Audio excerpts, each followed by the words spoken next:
When somebody can get the understanding, I see the lights go off in their eyes. I actually, and I used to call it that, I go, oh, I see the light, I see it when someone, there's a little spark. Well, now we know, because neuroscientists, now they can map the brain and they know totally what's going on with the brain.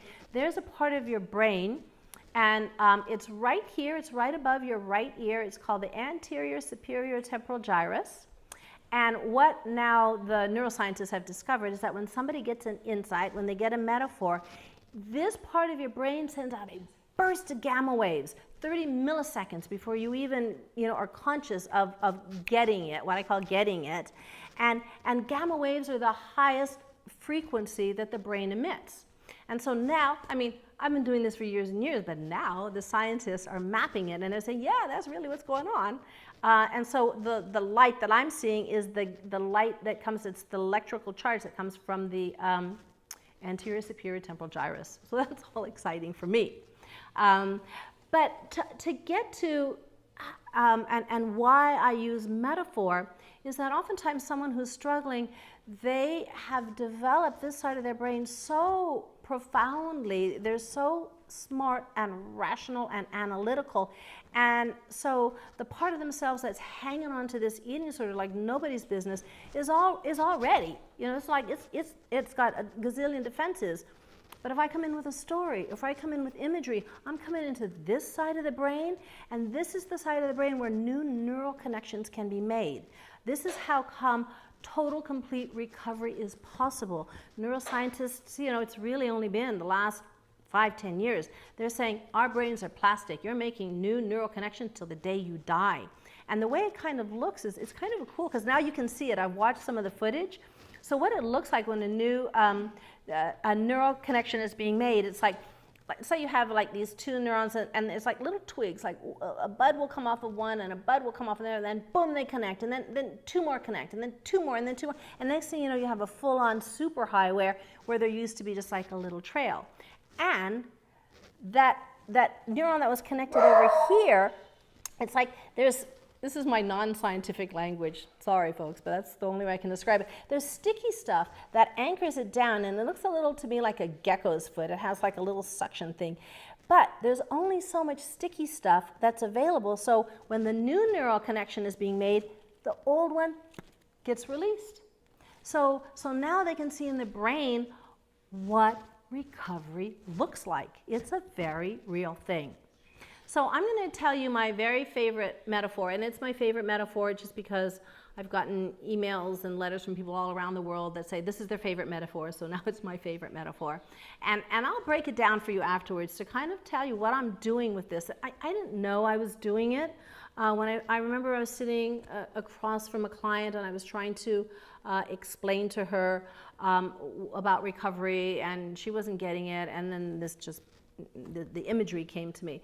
So one of the things that's a valuable part of the recovery process is the use of imagination, but using it in service of recovery rather than in service of the eating disorder. So imagine you're on the banks of a raging river. It's pouring down rain. You slip and you fall in and you're drowning. You're getting pulled down through the rapids. And along comes a big log and you grab on, and the log saves your life. It keeps your head above water when surely you would have gone down. And eventually it carries you to a place in the river where the water is calm.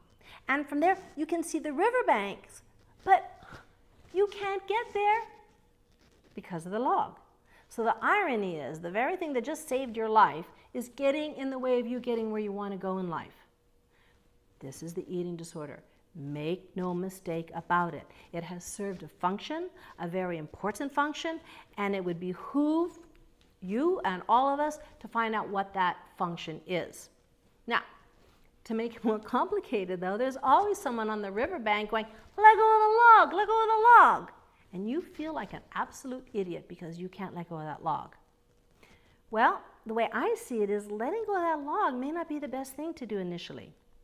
Because what happens if you let go of the log because that person who loves you more than life itself or is the top expert in the country, and you're saying, okay, and you let go of the log, you start to swim, you get halfway there and realize, shoot, I don't have the strength to make it.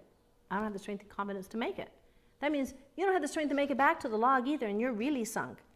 So I believe we all have a part of ourselves that will not let us let go of anything until we're ready. And that's a good thing. So what do you do instead?